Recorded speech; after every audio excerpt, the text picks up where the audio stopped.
To measure MCP flexion, your client will be positioned seated at a table with their forearm resting in mid position on the table surface and their wrist in neutral and their fingers in neutral. The axis of the goniometer to measure MCP flexion will be on the dorsal aspect of the MCP joint that you're measuring. The stationary arm is going to remain parallel to the forearm, and the moving arm is going to be on the dorsal aspect of the proximal phalanx of the joint that you're measuring. So I'm going to measure the third digit. Addison, can you flex your fingers like this for me, please?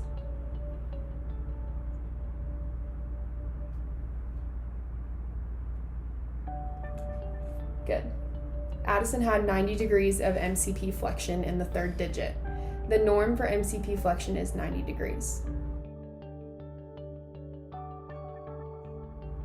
For MCP hyperextension, your client's going to remain in the same position, and now you're going to place the axis of the goniometer on the volar surface of the MCP joint.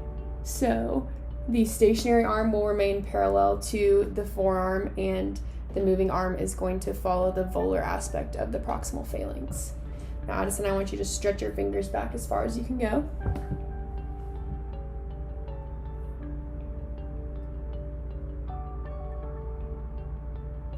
Good. Addison had about 40 degrees of MCP hyperextension. The norm for MCP hyperextension is approximately 45 degrees.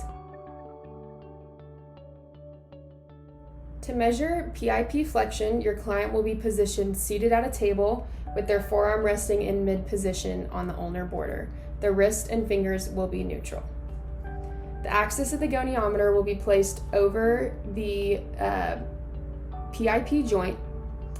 The stationary arm will follow the proximal phalanx, and the moving arm will follow the middle phalanx. Now, Addison, I'd like you to flex your fingers like this as hard as you can.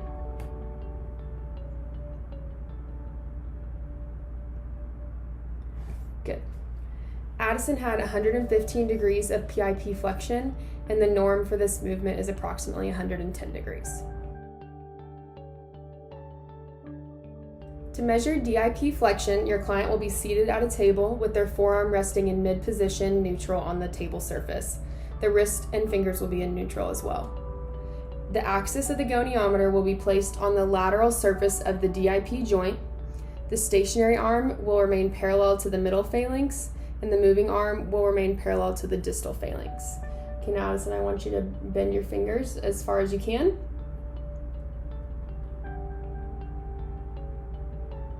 Good. Addison has 85 degrees of DIP flexion, and the norm for this movement is approximately 80 degrees.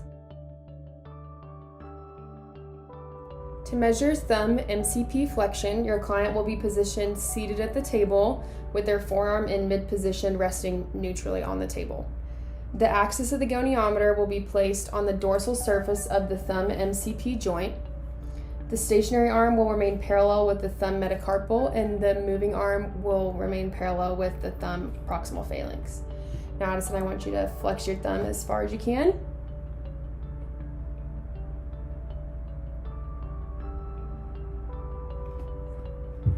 Addison had approximately 55 degrees of thumb MCP flexion, and the norm for this movement is approximately 50 degrees. To measure thumb IP flexion, your client will again be seated at the table with their forearm and wrist resting in neutral. Your axis of your goniometer will be placed over the thumb on the dorsal aspect of the thumb IP joint. The stationary arm will remain parallel with the thumb proximal phalanx, and the moving arm will follow the distal phalanx. Now, Addison, I want you to flex your thumb like this for me.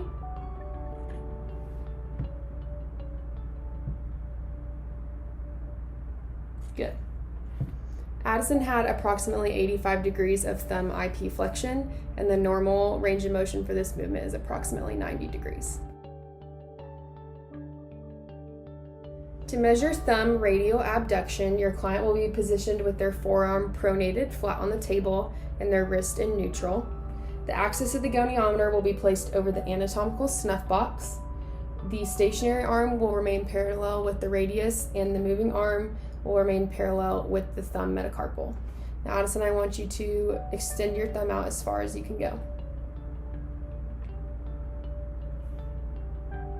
Good. Addison has approximately 55 degrees of thumb radial abduction, and the norm for this movement is approximately 50 degrees.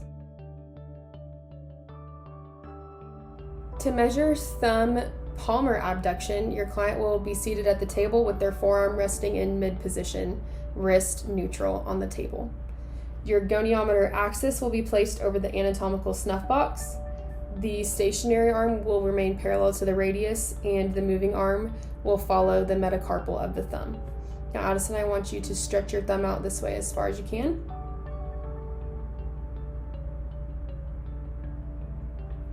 Good. Addison has approximately 60 degrees of thumb palmar abduction, and the norm for this movement is approximately 50 degrees. Deficits in opposition can be measured by using the ruler on your goniometer and measuring the distance between the pads of the thumb and fifth digit. So here, Addison is showing me a deficit of approximately 2.5 centimeters.